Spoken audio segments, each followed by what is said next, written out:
A lot of reactions and some intrigue when Google announced that it was buying the St. John's Terminal building in Lower Manhattan. This is a $2.1 billion investment, and it really goes against the narrative that we've been hearing that there's no reason for companies to have so much office space because everybody would be working from home. Yeah, I mean, big tech is really the one area where we're seeing big investments in the city, and this proves that deal.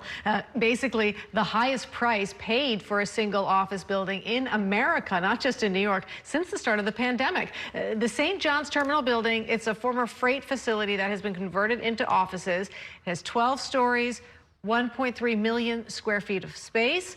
Google had previously been leasing it. It's at 550 Washington Street in Hudson Square. By owning it, it now opens up the opportunity for major renovations and upgrades to the building. We know firsthand that Google already owns a lot of real estate in the city because they own the building that we're in. They own the big building across the street. Yeah, this is Google's neighborhood. Increasingly may change from meatpacking to Google, but Chelsea Market, as you mentioned, it also owns the Port Authority building. That's the one across the street. That was the biggest transaction. That's its main headquarters here. And then the Milk building on 14th Street.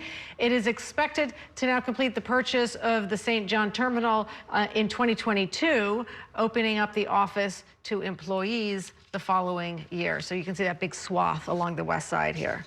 So let's come back to the work from home thing. Is Google commenting on this? Because they're not bringing in the full contingent of employees to the buildings here. Right. Look, they are very bullish on the future of New York City, obviously, by making this money. But in a statement, Google says that as it moves toward a more flexible and hybrid approach to work, that coming together in person and collaborating is the best way for it to move forward as a company. And you hear that from a lot of companies that want their employees back. It says that investments like this one that it's making in Hudson Square are sort of part of that effort to bring people together. And that Hudson Square neighborhood, maybe not as familiar as Chelsea, the people kind of tucked in near the entrance to the Holland Tunnel. Yeah, and you don't think of it, some people refer to it by different things. Right. Now it's called Hudson Square, but that's a relatively new name. It's between Greenwich Village and Tribeca. The neighborhood has really marketed itself as having a growing media and tech scene, and we actually spoke with the Hudson Square bid, somebody from the Hudson Square bid. As you would obviously expect, they are really excited about this move from Google.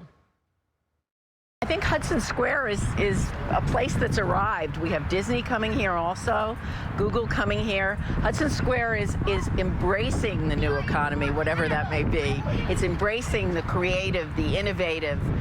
It's a place where all those kinds of companies can thrive. And so, look, it was interesting because the mayor was asked about this yesterday. He had initially supported the Amazon deal, but then he said, you know what, we don't need them.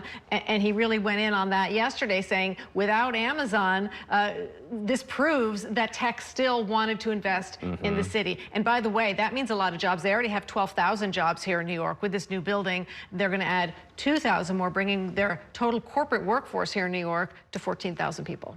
Thank you, Annika. We'll take a break on Mornings on One. When we come back,